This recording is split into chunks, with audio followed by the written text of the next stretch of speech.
So we finally meet.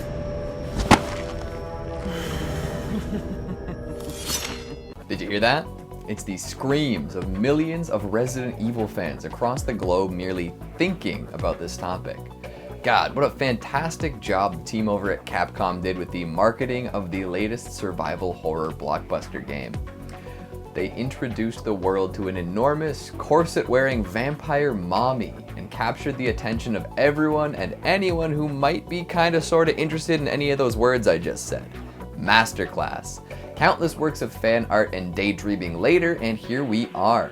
The game is out and has been completed by gamers all over the world. So we know all there is to know about Lady Dimitrescu, but what if Lady Dimitrescu was real? That's what we're aiming to explore today. So get your rosaries, crucifixes, and assorted holy waters ready. And maybe bring an extra pair of shorts. Let's get right to it. For anyone who might be out of the loop at the moment, Lady Dimitrescu is a villain in the latest Resident Evil game, also known as Village. Full name Alcina Dimitrescu, this pale-skinned Amazon was born at some point around the turn of the 20th century and spent most of her time ruling over Castle Dimitrescu. One of the 4 lords in the area, she remained in control of many of the peasants, essentially scaring them into compliance. Once a member of a noble family, there was a bit of a fall from grace. But after the Second World War, she moved to the Dimitrescu estate, likely at the behest of Mother Miranda, a mysterious priestess who led a cult in the area. Soon enough, Dimitrescu was infected by the Cadu parasite to see if she'd make for a good superhuman candidate. It didn't work out super well though, and resulted in her developing porphyria, also known as the vampire disease. Her body mutated, giving her all the powers she displays throughout Village. Retractable nail claws, the ability to transform into a dragon-like monstrosity, and agelessness. Not a bad deal, right? All she has to do at that point is rule over the area with an iron fist and consume humans to keep her body from falling apart thanks to her porphyria. As she took on the role of ruling over Dimitrescu Castle, she also stepped up and ran the vineyard and wine production facility. Classic vampire activity, right? Just making red stuff. For years she did just that, ate villagers and hired help, squabbled with the other lords under Mother Miranda, and hung out with her fly-filled quasi-daughters. That is, until Ethan Winters showed up and started making things difficult. See, Miranda brought his daughter, Rosemary, to Dimitrescu for safekeeping until they could revive it using mold. That, of course, resulted in Ethan Winters going full lunatic mode and ending Lady Dimitrescu in a way only a Resident Evil protagonist could. Rest in many, many pieces. So, knowing what we know about this towering terror, let's see where she would fit in the real world. First things first, Dimitrescu would have likely passed away of natural causes by now if the parasite didn't exist. Born at the turn of the 20th century, it's highly unlikely that she would have made it all the way to 2021. But that's a boring way to look at things. I prefer to think about all the implications of stuff like the parasite being real. Like, what if there was something that could make potential superhumans even stronger? Could you imagine all of the old money weirdos parading around with untold powers? It would be like a season of a bad Monster of the Week anime or something. There would be a market for people to go out and deal with these types of people, and another to keep them protected. Now that's the kind of world I want to live in. We're ruining people's lives for superpowers and dark secrets, not just to keep profit margins up. And knowing that Lady Alcina Dimitrescu was one of said freaks of nature would cause quite a stir.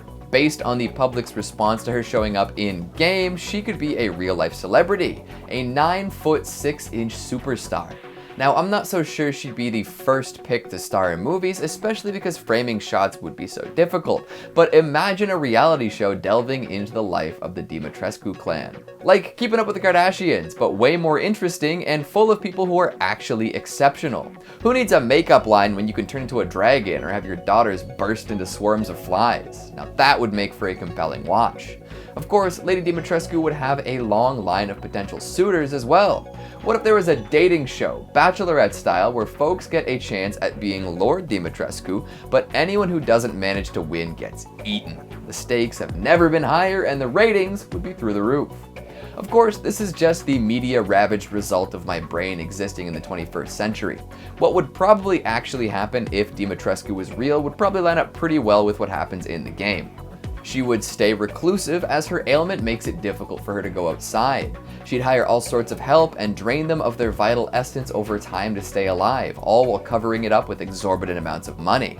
Folks would probably drink Dimitrescu wine without thinking all that much about it, not knowing that it's basically a money laundering scheme to keep a tyrannical vampire alive and well. Hell, most of the world would live in blissful ignorance until something really bad happened. Raccoon City.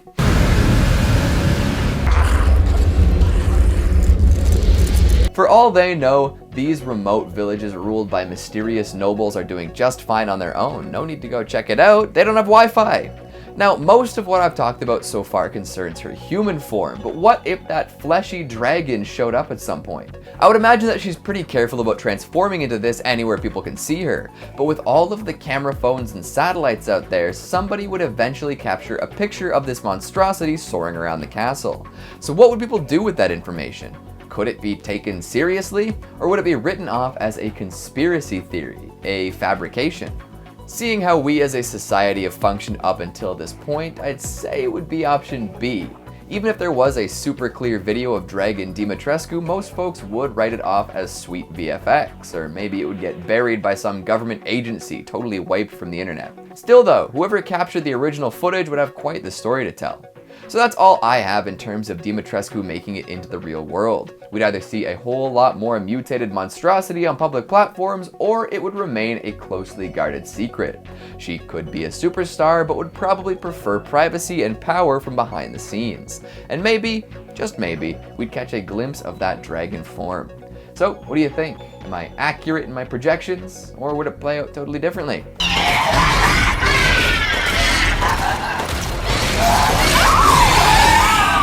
Make sure you let me know what you're thinking down in the comments. Speaking of comments, let's take a look at some of your more helpful ones from What If China Lands on Mars first. Disco Saturn now does national anthem videos, says if China lands on Mars, I hope the Martians would like really good Chinese food. And now I'm craving noodles. Damn you, Disco Saturn. Max the Character says Mars has been a part of China since ancient times. We have a flag to prove it. Chinese Communist Party. See, I'd be interested to see how they spin the technological aspect of that story. Fox Jake says, I thought Calvin and Hobbes went to Mars first. No, you're thinking of Spaceman Spiff. Totally different person. Although, I've never seen Spiff and Calvin in the same room at the same time. And that's all the time we have for today. Thanks for watching, and I'll see you next time.